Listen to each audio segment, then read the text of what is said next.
Good morning बच्चों, good morning, good morning बच्चों, good morning.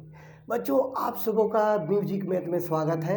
तो बच्चों हम लोग को क्लास स्टार्ट करने से पहले एगो गाना हो जाना चाहिए, एक सॉन्ग हो जाना चाहिए। तुझे देखा तो ये जाना सनम, प्यार होता है दीवाना सनम, अब यहाँ से कहाँ जाए हम, ला ला ला ला ला ला ला ला ला। तुझे देखा तो ये जाना सनम, प्यार होता है दीवाना सनम, अब यहाँ से कहाँ जाए हम, तेरी बाहों में मर जाए हम, ला ला ला ला ला ला ला ला ला ला ला ला ला ला ला ला ला ला। तो बच्चों अब हम लोग स्टार्ट करते हैं एक सुपर डुपर कॉन्सेप्ट वाला।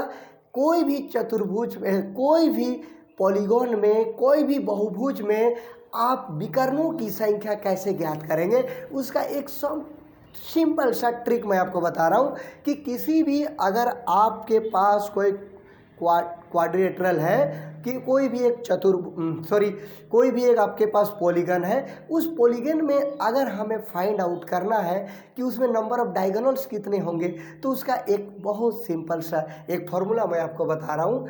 तो बेटा नंबर ऑफ डायगोनल्स मैं हिंदी इंग्लिश सारे में लिखूँगा। इसको हिंदी में हम लिख सकते हैं विकर्णों की संख्या। इसको हिंदी में लिखेंगे विकर्णों की संख्या।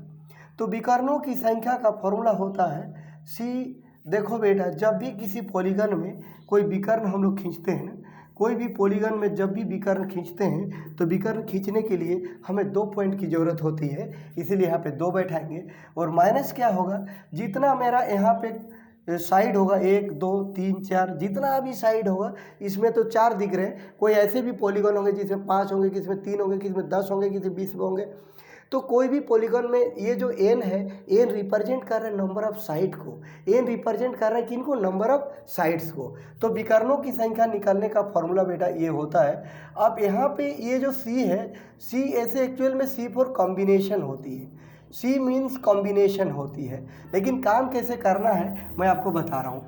जैसे मैं एग्जांपल ले रहा हूँ फोर्थ ट्रेंगल, मतलब हम अभी आ रहे हैं फोर्थ ट्रेंगल नहीं, इन ट्रेंगल और बेस्ट रहेगा। त्रिभुज में अगर मुझे फाइंड आउट करना है विकर्णों की संख्या कितनी होगी, तो त्रिभुज में कितने भुजाएं होते हैं ये तो आपको पता है। त्रिभुज में 3 भुजाएं होते हैं। तो त्रिभुज में जब 3 भुजाएं होते हैं, 10 बराबर मैं 3 लिख लिया। अब लिखेंगे नंबर ऑफ डायगोनल्स, मतलब बेटा विकर्णों की संख्या। तो फॉर्मूला क्या होगा, यहाँ पर भी 3 बैठेगा, या 2 होगा और यहाँ पे 3 होगा।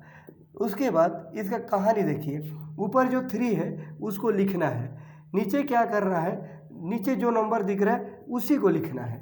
उसी को लिखने के बाद ये जो सिंबल है ना, ये फैक्टोरियल का सिंबल है। वो सिंबल को ऐसे भी लगा सकते हो, ऐसे भी लगा सकते हो, ये सिंबल भी लगा सकते हो, ये भी लगा सकते हो। ये सिंबल जब भी बनाओगे यहाँ पे 90 डिग्री एंगल होना चाहिए, कोई स्टाइल नहीं चलेगा। या तो आई जैसे लिखते हो ऐसे लिखना है, डॉट को नीचे लेना है। उसके बाद इन दोनों का डिफरेंस कितना है, 3 में 2 घटाओगे 1, तो 1 भी बैठाना है। माइनस इधर कितना है, 3 है। इस 3 का फैक्टोरियल का मतलब होता है 3 से लिख के आपको 1 तक जाना है, 3 से लिख के 1 तक जाना है। और इसका मतलब होता है 2 से लिख के 1 तक जाना है। ये तो पहले से ही 1 है, ये तो पहले से ही 1 है, -3, ये इसके साथ कट गया तो 3 बचा पूरे। 3 में मैं 3 घटा दिया, बचा कितना, 0। तो त्रिभुज में विकर्णों की संख्या कितनी होती है, 0 होती है। उसी प्रकार से हम चलते हैं किनके पास, चतुर्भुज के पास। किसके पास जाएंगे, चतुर्भुज में। चतुर्भुज का इंग्लिश क्या होता है, चतुर्भुज का इंग्लिश होता है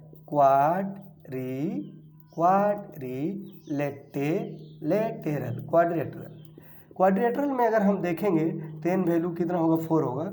उसके बाद हम निकालेंगे नंबर ऑफ डायगोनल्स।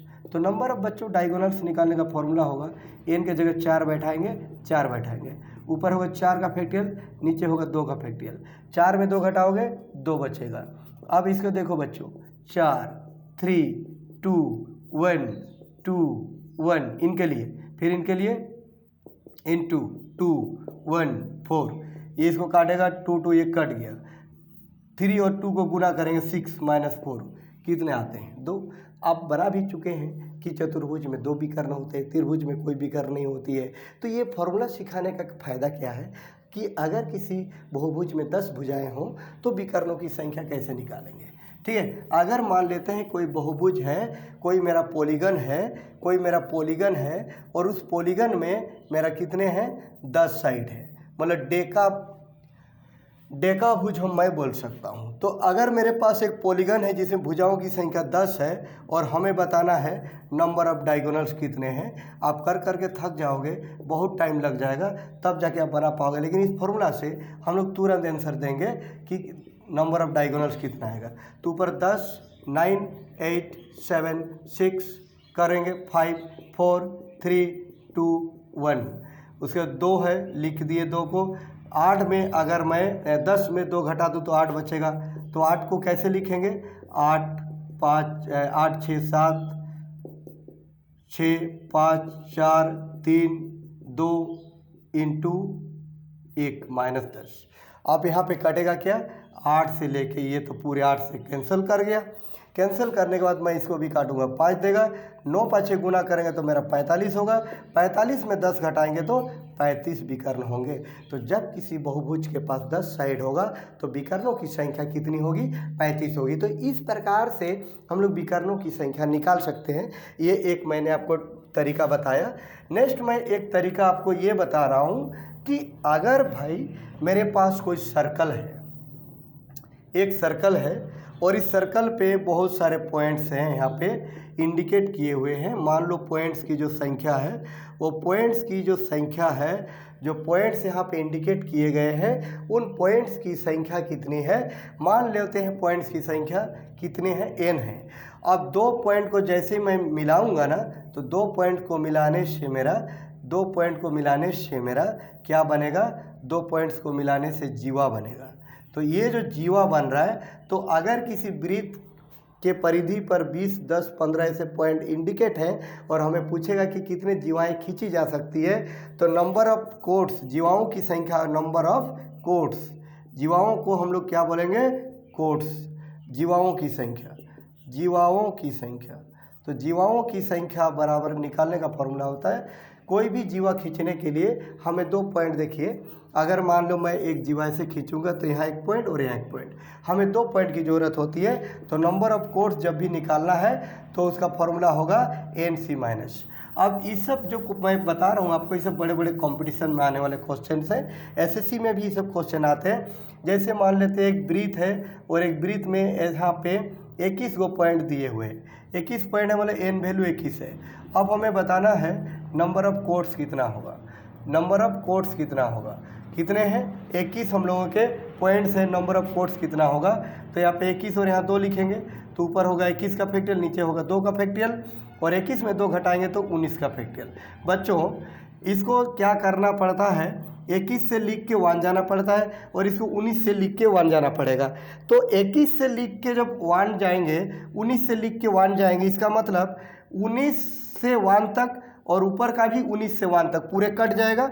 तो ऊपर क्या बचेगा 21 और 20 बचेगा और नीचे 2 वाला बचेगा। तो 2 वाला का 2 वैल्यू होगा, इसको इसे काटेंगे, आंसर देखिए 210 आ गया।